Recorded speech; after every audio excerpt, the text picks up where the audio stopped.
Alright folks, we're back with another episode of Sip and Play Magic Duels. We're taking another shot at the first battle in the Amonkhet story mode.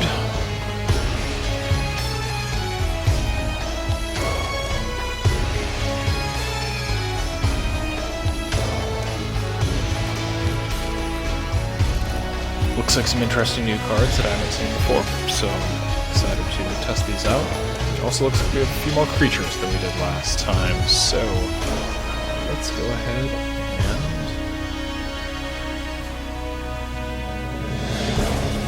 and try this hand out.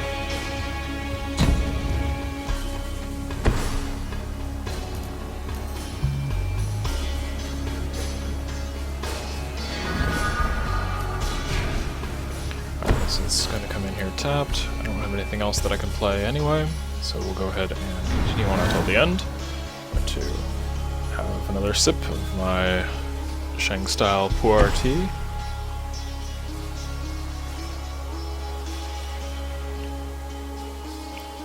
Wow, whenever a creature enters the battlefield under your control, you gain 1 life. Seems a little OP. Especially given that at least this AI's deck seems to have an awful lot of creatures in it. And an awful lot of mana. Maybe it was just a lot of turns that I played. Alright, so we can go ahead and play Honored Crop Captain. Other attacking creatures get +1/+0, or we can Magma Spray.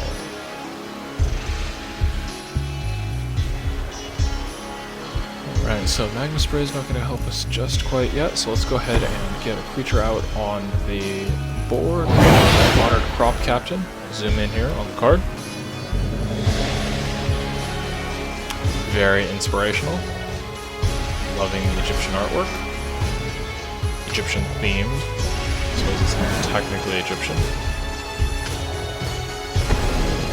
Loving the Amonkhet artwork. Okay, compulsory rest. So sacrifice this creature. You gain 2 life. Seen this card already in the last game. It's super exciting, but at least I can sacrifice it and gain some life.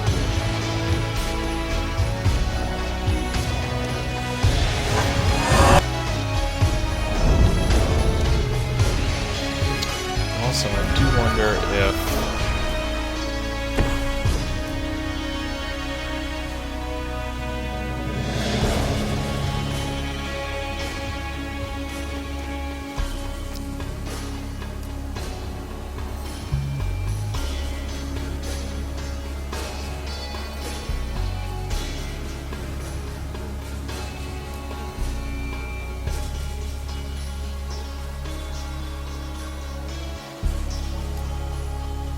do wonder if it would, if it's going to actually provide, just by being on the field, provide the +1/+0.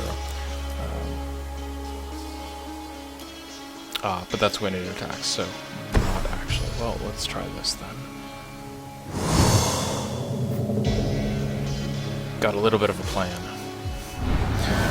Plans against AI, you know, they know what you have, they know how you're going to move. It just makes things challenging, I suppose.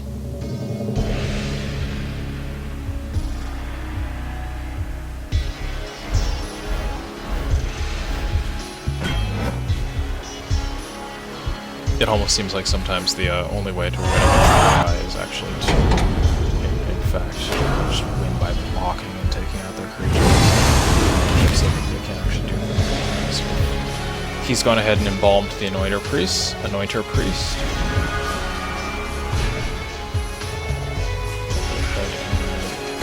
Planes out. Alright, it's just playing an Honored Crop Captain. Spray, don't quite need that, or Searing Spear just quite yet. So we'll go ahead and play Honored Crop Captain. Honored Crop Captain can't attack just quite yet. We are going to go ahead and sacrifice this Honored Crop Captain.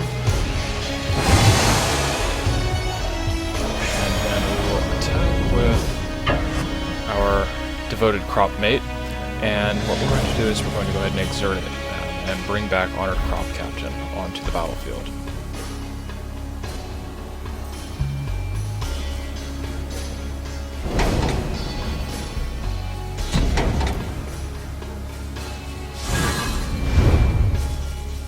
It's not going to be able to attack this turn, but that's okay. It's entirely possible that... I was wondering if he was going to, rather the AI was going to try and block the Anointer Priest, but I have a feeling that they'll hold off and just use that as a wall, so to speak. That makes sense, that's interesting, so I can actually... It's an interesting move on the AI's part. Ah, there we go. Exile target creature that blocked or was blocked by a zombie this turn. I knew there must have been some sort of a something there.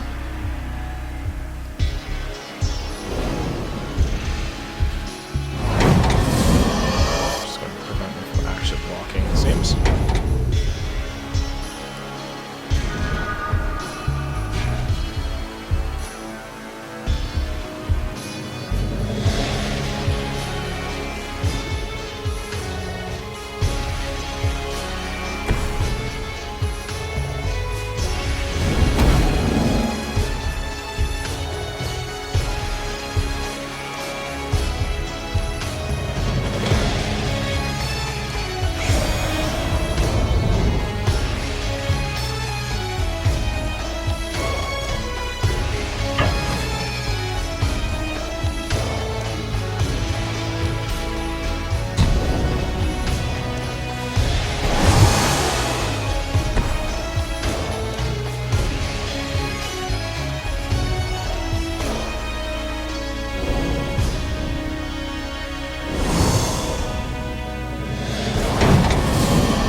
So thankfully we do get our Crop Crasher back.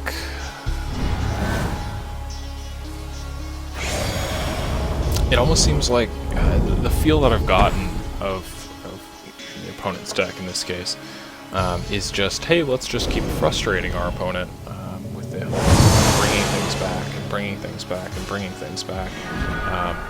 I honestly, I don't know. I haven't played through this story mode enough to actually know what it is that is that's in that's in the current the deck that I'm playing.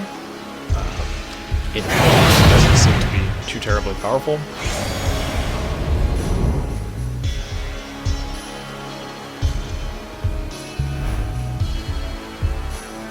We're actually going to exert all three of these. We're going to try and bring some things back, so and do some damage at the same time. Attack. Going to exert. Alright, deal 4 damage to this creature. That creature not block, and bring back Honored Croc.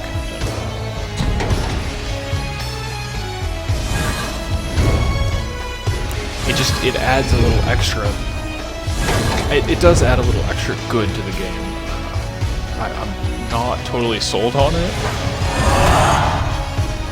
given that it seems like it has made the game a little bit more complicated overall, which most of the special rules and mechanics, I don't find that they do. You know, Ether Revolt is like, oh, let's bring on a lot of tokens, was the general feel. I'm overgeneralizing it, honestly didn't play a great deal of it, but overgeneralizing a little bit, so forgive me for that. And yet that was just sort of the, if I had to summarize it for someone who is a complete amateur at Magic, as I am, that was the feel that I got. So let's see here, target creature. If that creature would die, exile it instead. That's handy. 3 damage target creature or player. 3 damage. Okay. Exile.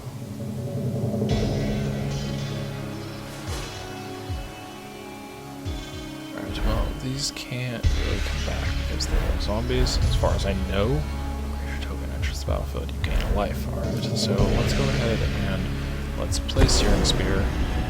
Get rid of a few things. Part of how this deck plays, I suppose.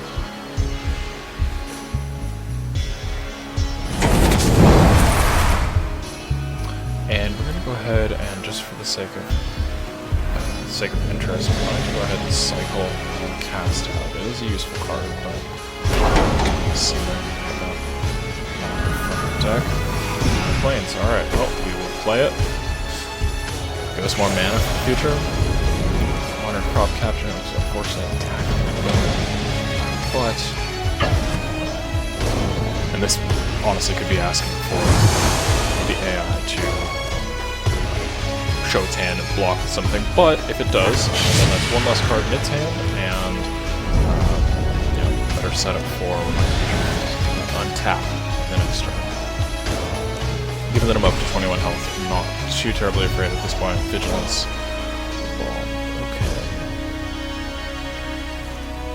So, this could be a really good place for me to utilize Magma Spray. Deals 2 damage to the target creature, Unwavering Initiate in this case, which only has 2 health. And if that creature would die this turn, exile it instead. Also super useful, because otherwise he could just embalm, the AI, could just embalm Unwavering Initiate.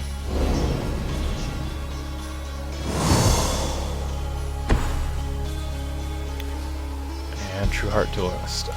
Likewise over here. I'll probably do it to the Initiate.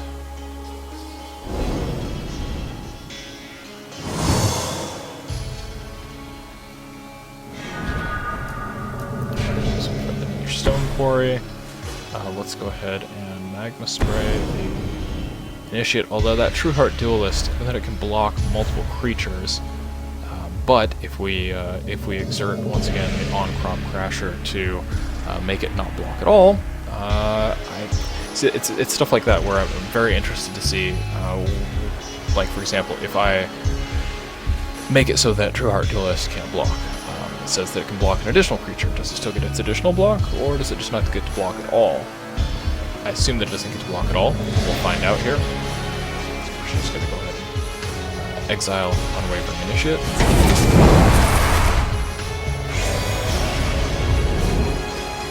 And then let's just go ahead.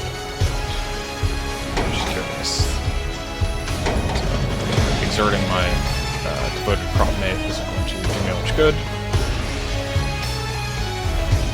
Actually, I could go ahead and just exert Glorybringer and deal 4 damage to the TS creature. That's actually probably a better move on my part than simply trying to make it so that True Heart Duelist can't block. Now he would be able, of course, to embalm, but that just keeps it on the board for longer. And at least killing it forces him to expend that mana on embalming True Heart Duelist in this case. So let's go ahead and attack here. And we're going to attack on Crop Captain. And that should be sufficient. We'll leave some things. I have to assume that there isn't going to be something in his hand that's going to bring this back, but we'll see what happens here. So let's go ahead and confirm that attack. I'm going to exert Glorybringer to deal 4 damage to True Heart Duelist. Glorybringer goes up to 5/4 thanks to our Honored Crop Captain. And we deal 8 damage to the AI. Awesome. And there you have it, folks. The first mission, if we want to call it that, in the new Amonkhet story mode on Magic Duels. So, thank you very much for joining me. I look forward to the next